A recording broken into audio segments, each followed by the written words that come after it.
자, 여러분, 베드로의 이 설교의 특징은요, 이게 뭐 미사여구, 설득, 예화, 논증, 우스갯거리 이야기, 뭐 일상의 어떤 그런 소소한 미담들 이런 것들이 전혀 없습니다. 아주 원색적이죠. 베드로가 성령 충만하였더니 3천 명이 회개하였더라. 또 주님 말씀하신 것처럼 이제는 물고기를 낚는 어부가 아니라 사람을 낚는 어부가 되었더라. 여러분, 이 과정에서요, 진리, 기독교의 사실 이것만 담백하게 전할 뿐이에요. 뭐 이걸 증명하거나 논증하진 않아요. 예수님께서 오병이의 기적을 일으키시고 또 많은 병자를 낫게 하시고 귀신을 쫓아내시고 바다 위를 걸으시고 또 풍랑을 잠잠케 하세요. 예수님께서는요, 수많은 기적들을 보여주셨죠. 자, 그런데 그걸 가지고 회심을 한 건 아니에요. 오히려 여러분, 하나님께서 자신의 하나님 되심을 드러내면 드러낼수록 오히려 그들은 예수님을 붙잡아 십자가에 못 박혀 죽였죠. 자, 여러분, 스데반은 똑같은 설교를 했어요. 베드로의 설교의 내용, 스데반의 설교의 내용이 똑같습니다. 한편은 회개를 하고 믿는 무리가 생겨났고, 또 한편은 스데반은요, 그 일로 인해서 돌에 맞아 순교를 당합니다. 그러니 여러분, 언제나 우리에게 있어서의 이 믿음, 또 구원, 또 우리에게 있어서의 어떤 신앙의 모든 그런 말씀을 깨닫고 또 회심케 되고 하나님 편에 우리가 속하게 되는 일들도 누구에게 있다고요? 하나님 편의 일이에요. 그래서 언제나 하나님 편에서 우리를 설득하시고 하나님 편에서 우리를 구원을 확증하세요. 그래서 하나님께서 이 설교를 통하여 또 우리가 듣는 이 말씀을 통하여 얼마나 오늘 우리에게 이 설교가 내 취향에 맞고 또 우리에게 맞는 설교냐 아니냐의 문제가 아니라 오늘 성령 하나님께서 오늘 우리들에게 그 말씀을 통하여 일하시느냐 일하시지 않느냐에 따라 오늘 우리의 신앙과 이 구원이 하나님 편으로 연결돼요. 자, 그래서요, 오늘 우리가 이제는 스데반 설교와 베드로의 설교 똑같지만 다른 결과를 낸 것처럼 우리에게 있어서의 하나님의 말씀은 바로 절대적이고 사실적이고 객관적이고 또 거기에 따라 하나님께서 일하고 감동시키고 하는 것은 또 하나님의 일이라 하는 사실을 우리가 깨달을 때 언제나 설교자도 겸손하고요, 또 우리 듣는 우리도요, 언제나 하나님 말씀에 귀를 기울이고 그 사실에 또 이 객관성에 이 계시의 말씀에 또 귀를 기울일 수가 있습니다. 자, 먼저 여러분, 오늘 이제 베드로 설교의 마지막 부분인데요, 33절을 보게 되면 하나님이 오른손으로 예수를 높이심에 그가 약속하신 성령을 아버지께 받아서 너희가 보고 듣는 이것을 부어주셨느니라. 여러분, 성령 하나님과 부활하신 예수님으로부터 성령이 오신다는 이 진리를 선포하는데요, 이 성령 하나님, 오순절 성령 강림 사건이 어디서부터 기원하였는가 굉장히 중요한 말씀입니다. 여러분, 이게 이제 필리오케 논쟁이라고 하는데요, 여러분 잘 모르실 거예요. 처음 들으셨죠? 자, 여러분 보시면 동방교회와 서방교회를 가르는 굉장히 중요한 부분입니다. 제가 그냥 이렇게 그림으로 설명하면요, 동방교회는요, 성령은 성부로부터만 나와요. 근데 서방교회는 성부는 성자 성령으로 나와요. 그러니까 성부가 성자에게 주어서 성자를 통해서 성령이 전달된다. 오늘 우리가 이제 읽은 말씀대로 우리는 그렇게 믿죠. 자, 이 논쟁을 통해서요, 여러분 잘 알고 있는 정교회라고 하는 것을 갈려요. 여러분께서 유럽을 가보시거나 그쪽 서방교회 쪽이고 또 여러분 잘 아시는 중앙아시아나 러시아는 정교회 쪽이잖아요. 가게 되면 그런 것들이 구분되어서 교회의 형태, 신앙의 형태가 완전히 달라져요. 기회가 있으면 이걸 가지고 여러분 한번 다음에 소개해드리도록 하고요. 자, 이어서 이제 승천에 관련된 내용을 어떻게 설명하는가? 34절 보니까 이 다윗의 시편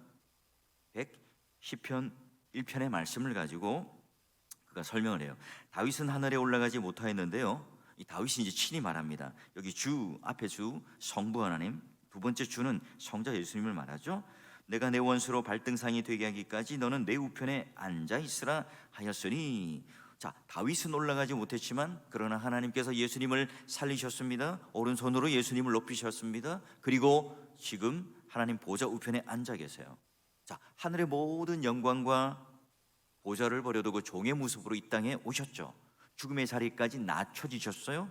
그리고 이제는 등극하셨죠. 그러니 원래 있던 자리, 원래 있던 주님의 자리에 가셨으니 이제 승귀, 원래 있던 자리로 돌아가다 하는 게 이제 옳은 표현이에요. 보통 우리는 이제 승천이라고 하는 표현으로 익숙하죠. 자, 그러면 하나님 우편에 앉아 계셨다, 앉으셨다, 이 말은 의미는 어떤 의미죠? 우리가 너무 피곤해가지고 잠시 쉬기 위해서 의자에 앉는 것이 아니라 보좌, 왕의 어전 가운데 유일하게 앉아 있는 사람은 왕이잖아요. 말하자면 통치의 자리에 계신 거죠. 그래서 그 원수가 이 발등상 아래 복종하기까지 예수님께서 지금 이 땅을 무관심하게 내버려 두는 것이 아니라 통치하고 계시고 마지막 재림 때 심판주로 오신다는 이 표현이 바로 다윗의 시편을 통하여 하는 말씀이에요. 그 당시 이 말씀이 얼마나 위로가 되었을까요? 로마의 압제 속에 무시무시한 이 황제의 동상들이 막 질비하게 서 있는 그 길거리 앞에서 바로 예수께서 부활하셨고 승천하셨고 보좌 우편에 앉아 계시다. 예수님께서 실제적으로 이 모든 세계를 다스리는 통치자시다. 이 말씀을 듣고 그들은 하나님 나라를 소망하고 예수 그리스도께서 이 나라를 통치하신다는 그 놀라운 위로와 소망을 가지고 살았죠. 여러분, 오늘 여기 또 말씀을 보니까 성부 하나님도 주라 부르고 예수를 또 주라 부릅니다. 이 말의 의미는 뭐죠? 하나님도 주이시고 예수님도 주이시다. 그러니 하나님과 주 똑같은 주로 호칭을 해요. 이제 구약에서는 여호와 하나님을 주로 표현하죠. 지금 이제 사도들도 예수님을 여호와 하나님을 똑같이 주로 사용해요.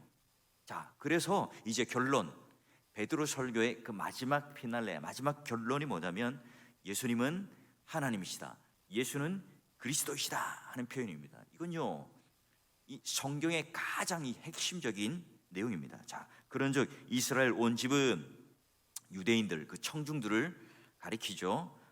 확실히 알지니 너희가 얼마 전에 나무 십자가에 못 박은 이 예수를 하나님이 주와 그리스도 되게 하셨느니라. 이 말씀은요, 우리가 예수 믿으면 복 받습니다라고 하는 이 전도용 문구가 아니에요. 내 인생의 주인, 내 인생의 참된 구주, 오늘 우리의 구원주가 누구이시냐는 거죠. 눈에 보이는 지금 로마의 황제인가? 돈인가? 만몬신인가? 아니면 지금 우리가 고백하는 것처럼 너희들이 얼마 전에 나무 십자가에 못 박은 예수님이 오늘 우리의 구주가 맞는가 하는 질문이에요. 말하자면 오늘 우리가 그 인생을 살아가는 복의 근원에 관한 질문입니다. 여러분, 그러기에 이 고백은요, 우리 인생을 송두리째 바꿔놓는 질문이기도 하고요, 신앙 고백이기도 합니다. 예수, 그분은 바로 그리스도이시다, 예수는 그리스도이시다. 이거 그냥 우리가 스쳐 지나가는 말이 아니라 우리 성경의 가장 이 핵심적인 내용인데요. 여러분, 예수는 이름이죠. 그리스도는 직함, 직분, 공식형인 호칭이에요. 말하자면 최영인 이름 목사하면 직무, 직분을 말하는 거잖아요. 자, 예수라는 이름 구약에서 여호수아, 예수아라고 하는 말로 똑같은 의미입니다. 여러분, 역사 속에서 나사렛 예수라고 하는 그분이 태어났죠. 물론 이제 베들레헴에서 태어났지만 어린 시절을 지냈던 이 나사렛이라는 동네를 통해서 나사렛 예수라고 하는 이름으로 붙여졌어요. 이것마저도요, 그냥 요셉이 이름을 붙인 게 아니라 천사가 나타나셔 하나님께서 말씀으로 계시하여 주신 이름이에요. 아들 낳으리니 그 이름을 예수라라. 이는 자기 백성을 저희 죄에서 구원하시니라. 예수란 이름 안에 뭡니까? 오늘 우리가 이 죄에서 구원하실이라, 우리를 구원하시는 구원주라라고 하는 의미가 내포되어 있어요. 그리스도라고 하는 것은요, 알죠. 우리는 메시아 기름 부음 받은 자. 그래서 구약에 있는 제사장, 선지자, 왕이라고 하는 이 직분. 그래서 여러분, 예수가 그리스도가 되셨다라고 하는 이 표현은 하나님께서 이 언약하신 이 내용을 하나님께서 친히 이루어내셨다, 그리고 하나님께서 약속하셨던 것을 지금 이제 모든 것을 성취하셨다 하는 의미예요. 하나님께서 이 구원을 위해서 약속하신 종을 보내시고 그 아들을 보내시고 우리를 죄 가운데 건져내시는 예수라는 이름을 가지고 이제는 십자가를 달아 죽이시고 또 우리에게 구원을 주시기 위해서 또 부활하게 하시고 생명으로 초대하셨습니다. 예수께서 십자가에 돌아가시고 부활하셨다. 이걸 통해서 이제 우리가 이 구약에서 줄기차게 말했던 이 메시아라고 하는 그 대망했던 그 구원주가 지금 이제 이 십자가 사건을 통해서, 부활 사건을 통해서 예수님께서 승천하심으로 말미암아 모든 약속이 성취되었다 하는 선포예요. 모든 것이 이제 완벽하게 이 구원의 역사가 이 하나님께서 약속하시고 계시하셨던 것이 이루어졌다는 거죠. 여러분, 이 얼마나 놀랄 만한 일입니까? 이제는 이 희미했던 이 구약이 완전하게 밝혀서 우리가 알 수 있게 되고요, 그 예수라고 하는 분이 누구였다 하는 것을 오순절 성령 강림 사건을 통해서 완전히 성취되어서 그들의 눈이 밝아져서 이제는 그들의 생각, 마음, 이해, 모든 그런 신앙 고백 안에 쏙 들어오게 되었어요. 온 세상이 다 달려들어서 그 일을 방해하려고 그랬죠. 하지만 여러분, 하나님께서는 예수를 바로 주와 그리스도가 되게 하셨죠. 그러기에 이 세상은 하늘과 땅의 모든 이 권세는 주님에게 있고요, 또 주님께서 통치하시는 구원주라는 사실, 여러분 이것보다 더 놀라운 사실이 어디 있겠습니까? 이걸 어떻게 알게 되었다고요? 성령 하나님께서 우리 가운데 임하심으로 말미암아 깨닫게 되었고, 그 약속의 성취를 말씀을 통해서 완전히 밝히 알게 되었어요. 여러분, 그러기에 우리가 오순절 성령 강림 사건은 그냥 우리가 이상한 분위기에 들뜬 일 또는 감정적으로 풀어낼 게 아니라 아주 분명한 이 하나님의 약속, 그러므로 말미암아 베드로가 했던 이 긴 설교 안에 모든 그런 사건에 대한 해석이 있어요. 자, 그러므로 이제 이 그리스도인들은요, 두려울 게 없었겠죠.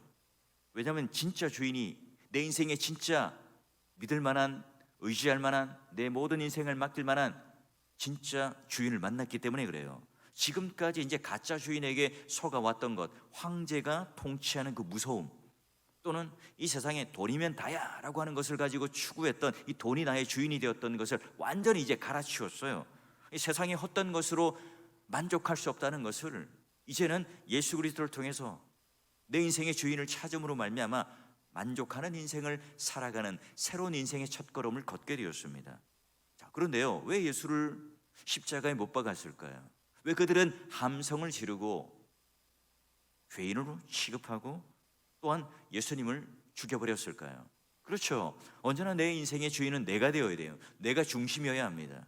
그런데 새로운 그 인생의 주인이라고 하는 예수님이 나타났다는 겁니다. 여러분, 내가 돈을 주인 삼는다는 것도 이 돈이 뭐예요? 내 중심으로, 내가 그걸 가짐으로 말미암아 강력한 힘이 생긴다는 것을 믿기 때문에, 그 사실 때문에 여러분, 우리가 돈을 우상으로 섬겨요. 결국 그 돈을 우상으로 섬긴다는 것도 내 안에 있는 욕심, 내가 주인이 되기 때문에 섬기는 거죠. 우리 모두는 다 자기 중심적이고 내가 내 모든 이 우주의 중심이 되어 있습니다. 그래서 여러분, 세상 모든 만사가 내 뜻대로 돌아가면 기분이 좋아요. 그렇지 않으면 기분이 나쁘죠. 모든 역사와 정치, 사회 속에서는 언제나 인간이 주인이 되고 내가 중심이 되어야 되고 내 편이 언제나 승리하고 또한 내 뜻이 관철되어야 합니다. 여러분, 우리가 잘 알고 있는 미국의 16대 대통령 아브라함 링컨의 그 유명한 게티스버그의 연설 마지막 내용이래요. 하나님과 함께하는 이 나라는 새로운 자유를 얻게 될 것입니다. 그리고 국민을 위한 정부는 결코 이 지상에서 사라지지 않을 겁니다. 여러분, 하나님께서 하는 이 나라, 이렇게 말은 하고 있는데 결국 국민 그를 위한 정부는 결코 사라지지 않을 것입니다. 여러분, 이게 이제 세상 나라의 모습인 거예요. 누구에 의하여, 누구를 위하여, 또 누구의 나라 아닙니까? 바로 자기를 위한, 또 우리 나라를 위한 단체라는 거죠. 여러분, 비록 우리가 현실에서 내가 이게 주인으로 살고 있지 못하다는 인식을 갖더라도요, 언제나 여러분, 내가 회사의 말단의 직원으로 있으면 그 오너, 최고 위치에 있기를 꿈꿔요. 사장이 되기를 꿈꾸죠. 또 언제나 이 정치하는 사람들에게 물어보십시오. 대통령이 된다는 게 궁극적인 꿈이에요. 그러게 여러분, 어디를 가더라도 내 말이 먹혀야 되고 나를 알아줘야 되고 나를 인정해줘야 되고 내 뜻이 이루어져야 기분이 좋아요. 이게 죄된 인간의 본성인 거예요. 너는 선악과를 따먹어라. 그러면 너희도 하나님과 같이 눈이 밝아져서 하나님이 되리라. 여러분, 이런 사탄의 유혹에 넘어갔기 때문에 오늘 하나님을 우리의 인생의 주인으로 삼았던 것을 완전히 바꾸어서 내가 하나님같이 되고 내가 하나님이 되어야 하고 내 중심적으로 살아가요. 믿음의 동역자 여러분, 그렇죠. 우리의 신앙이 종종 우리의 미련함, 게으름, 무지, 이것 때문에 우리는 넘어지고 실패하기도 해요.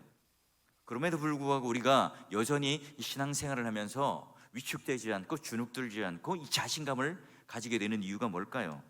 우리가 하나님 앞에서 일주일 동안 완벽하게 만족스럽게 살아가는 사람들이 과연 몇 명이나 될까요? 그렇죠, 여러분. 하나님 앞에서 오늘 우리가 그래도 감사하고 기뻐하고 담대함으로 이 자리에 나올 수 있는 것은 언제나 하나님께서 우리를 먼저 돌보시고 또 그의 돌보심과 찾으심이 우리 실패요 무능에 훨씬 뛰어넘는 하나님께서 우리를 향하여 일하심. 왜냐하면 하나님이 우리의 주인이 되시고 구주가 되시기 때문에 그래요. 그러기 여러분, 이 새 시대를 여는 이 베드로의 설교는 너무너무 중요합니다. 너희가 십자가에 못 박은 이가 하나님께서 바로 주와 그리스도가 되게 하셨다. 이게 여러분 성경의 전부이자 신학의 핵심적인 내용입니다. 우리 신앙의 내용이에요. 그러기 여러분, 우리가 예수가 누구인지를 알게 된다면, 복음이 무엇인지를 알게 된다면 우리 삶 가운데 어떤 일이 일어날지 몰라요.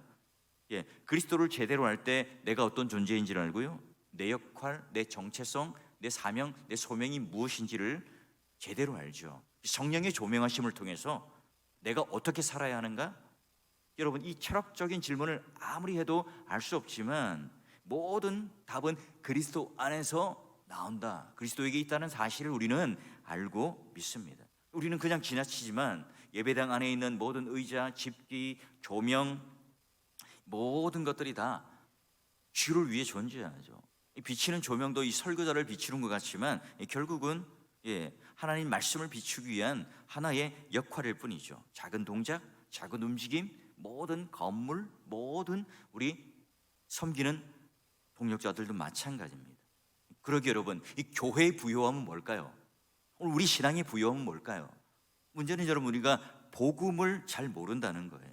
복음을 잘 모르니까 그 복음 안에 숨겨져 있는 능력을 경험하지 못해요. 여러분, 교회에 아무리 많은 신자가 늘어나지만 그러나 이 복음을 외면한다면, 복음을 모른다면 예수가 그리스도라, 예수가 주라는 사실이 단순한 고백이 아니라 그 밑에 녹여있는, 그 기저에 있는 그 성경 안에 있는 이 계시의 말씀을 우리가 알지 못한다면 우리는 언제나 늘 궁핍한 자고요, 종교인으로 전락할 수밖에 없어요. 예수 그리스도의 복음을 내가 경험하지 않은 사람은 내가 예수 그리스도를 중심으로 살아갈 수가 없죠. 왜냐하면 내가 주인이 되기 때문에 그렇습니다. 인간이 중심이 될 거고요, 이 교회는 언제든지 무너지기로 준비된 교회와 같아요. 여러분, 복음이 연약하면 불신자들이 교회에 늘어나고요, 참된 성례가 시행되지 않을 거고요, 복음을 경험하고 십자가를 정확하게 이해하지 않는다면 우리가 이 죄에 대한 이 심각성을 알지 못해요. 그러기에 참된 신자가 점점점 줄어들겠죠. 교회라고 하지만 세상과 구별되는 이 거룩이라고 하는 그 내적 표지가 희미해질 가능성이 있습니다. 그러기 여러분, 이 교회는 어느샌가 그런 사람들이 모이는 어떤 하나의 사회의 똑같은 단체, 공동체로 전락할 수 있어요. 그러기 여러분, 이 교회의 중심에는 이 베드로의 설교가 마지막으로 우리에게 말하는 것처럼 언제나 그리스도가 있어야 합니다. 예수는 하나님께서 주와 그리스도 되게 하셨다. 이 짧은 한 문장이지만 여러분, 이걸 성경을 통해서, 복음 설교를 통해서, 이런 말씀 묵상을 통해서 계속해서 그 복음에 우리는 잇대어 있는 그런 삶을 살아야 세상과 다른 교회로 우리는 존재할 수 있습니다. 여러분, 그걸 놓치면 그것보다 심각한 일이 없어요. 예수의 복음에는요, 놀라운 비밀이 있습니다. 여러분, 2000년 역사 속에 예수님은요, 우리가 다가갈 수 없는 신비로운 분이시죠. 우리가 그냥 1년, 2년, 10년, 20년 공부했으니 끝났다, 이게 아니죠. 이 복음의 깊이는 너무나 광희롭습니다. 너무나 넓고 너무나 깊어요. 그래서 여러분, 오늘 초두에 말한 것처럼 그런즉 이스라엘 온 집은 확실히 알지니, 이스라엘 온 집은 확실히 알지니, 그 은혜를 알 때 우리의 삶은요 가히 폭발적입니다. 오늘 우리가 자꾸 우리 신앙이 식어지고 또 우리 열심히 식어질 때 다시 어디로요? 으쌰으쌰 하기 전에 바로 이 복음, 예수 그리스도가 나의 주가 되시고 그리스도가 되신다 하는 것을 통해서 우리의 삶과 우리의 신앙을 점검할 때요, 아 그래, 우리는 예수 그리스도를 주로 믿는 자들이지, 내가 왜 이렇게 위축되어 살아가? 내가 왜 이렇게 우울한 마음을 가지고 살아가? 왜 내가 짓눌린 마음을 가지고 살아가고 왜 내가 이 가난한 자처럼 살아가는 것이지?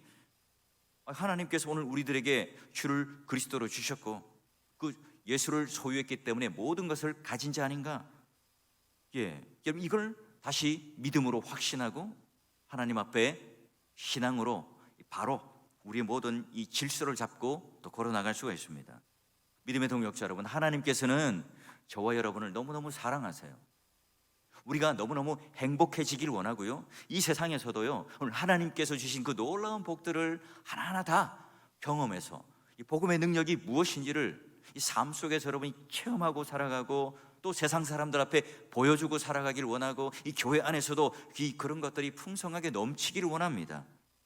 여러분, 우리 교회가 무엇으로 부요한 교회가 되며 우리 모든 각자의 삶은 무엇으로 우리는 부요를 이루며 살아갈 것인가? 수없이 우리는 하나님 말씀을 듣지만 그 속에 있는 이 복음을 정확하게 이해하고 깨달음으로 말미암아 이 복음 안에 있는 하나님의 그 놀라운 은혜가 다시 한번 우리의 삶을 풍요롭게, 여유롭게, 그리고 연약한 이웃들을 향하여 흘려보내는 것을 통해서 교회다움으로, 또한 교회가 교회답지만 또 세상과는 다름으로 구별되는 교회로서, 또 우리 성도로서 날마다 여러분 하나님의 비밀을 깨달아 알므로 내 세상에서 이리저리 흔들리는 삶이 아니라 목적과 방향과 그 이유를 정확하게 붙잡으시고 또 하나님의 그 복음이 날마다 내 안에서 분명해지고 차고 넘치는 것을 통해서 오늘도 그 기도의 시간을 통해서 그런 하나님께서 나에게 부어주시는 놀라운 그 복음의 은혜가 여러분 가슴 속에 차고 넘치고 오늘 3월 첫날 시작하면서 또 봄이 시작되면서 우리 설레는 이 마음 가운데 이 복음의 귀한 놀라움과 광의로움과 은혜로움이 여러분 마음속에, 여러분 삶 속에 새롭게 출발되어지는 귀한 날, 귀한 시간 되시기를 주의 이름으로 축원합니다.